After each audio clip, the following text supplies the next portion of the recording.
Magic Key by Howard Pyle. Once there was a prince called John. One day his father said to him, John, I am growing old and I would very much like to see you married. Very well, said the prince. And who shall I marry? Why not the princess of the White Mountain? Said the old king. Why not indeed? Said the young prince. Only she's too short. Why not the princess of the Blue Mountain? Said the old king. Why not indeed? Said the young prince. Only she's too tall. Why not the princess of the Red Mountain? Said the old king. Why not indeed? Said the young prince. Only she's too pale. Then who will you marry? Said the old king in desperation. I do not know, said the young prince. But her skin shall be as white as milk. Her cheeks shall be as red as blood. Her eyes shall be as blue as skies. And her hair shall be like spun gold.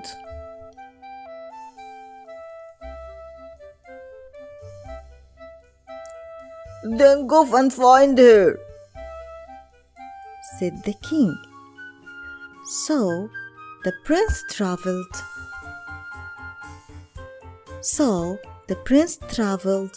on until his shoes were dusty and his clothes were gray.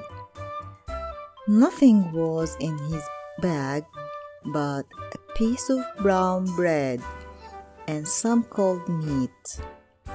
After a while, he came to a crossroad, and there sat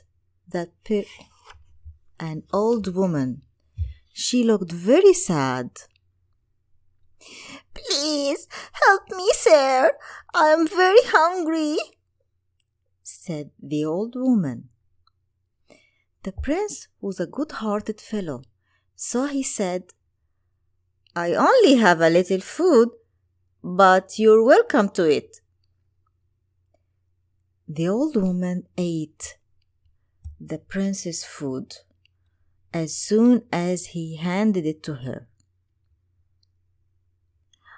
I am also very cold, said she. I only have this dusty coat, but you are welcome to it, said the prince. Thank you for your kindness, said the old woman, and she gave him an old rusty key. If you look through the ring of it, you can see everything as it really is. The prince wasn't sure what the old lady meant, but he traveled on, and at last he came to a castle that stood in the middle of the dark forest. I hope I shall find some food to eat, said the prince, and he walked up the long path to the castle door, which he opened and went in. Only one person was within, and that person was a maiden. She covered in black soot from head to foot, like a charcoal burner, and dressed in filthy rags. The prince drew the rusty key out of his pocket and took a peep at her through its ring. He saw that she was no longer dirty, but as beautiful as the ripe apple, for her skin was as white as milk. Her cheeks were as red as blood. Her eyes were as blue as the skies, and her hair was like spun gold. "You are the woman I seek," he said. "Yes, I am," said she. "And how can I free you from your enchantment?" the prince said.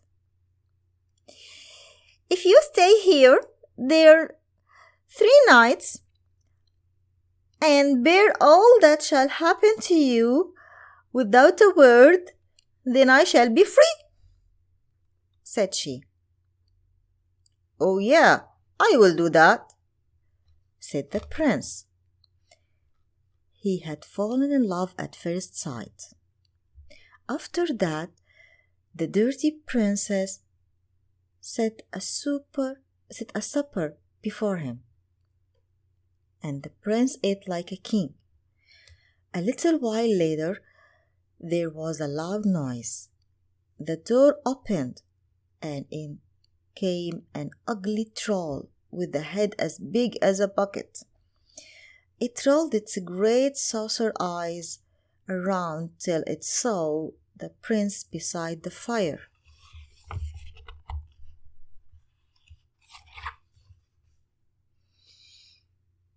"Black cats and spotted toads," bellowed the troll. "Why are you here?" But the prince never said a word. The troll caught the prince by the hair and threw him around the room. But the prince never said a word. After a while, the troll gave up and left. The dirty princess found the prince tending his wounds and began to cry. When her tears fell on him, his pain left him, and he was well again. The next night the troll returned, and with him came 2 others. "Black cats and spotted toads," bellowed the troll. "Are you here again?" This time 3 trolls flung the prince about, but he stayed quiet the whole time. On the 3rd night the troll brought 6 others. The same thing happened as before, and they tried their best to make the prince make a sound. The poor prince was left very bruised, and he didn't say a word. He had fulfilled his task. So, one last time, the princess came and wept over him, and before he knew it, he was whole and sound again. The princess stood before him. Her skin was as white as milk. Her cheeks were as red as blood. Her eyes were as blue as the skies, and her hair was like spun gold. Then the prince started to his journey home, taking her with him. When they neared the palace, the prince told the princess to wait for him nearby. He went and fetched her a dress of real silver and gold, such as was fitting for her to wear.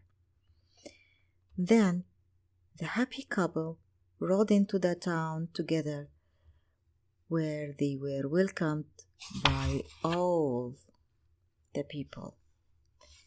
The king was delighted that his son had found a bride at last, and immediately ordered a grand wedding.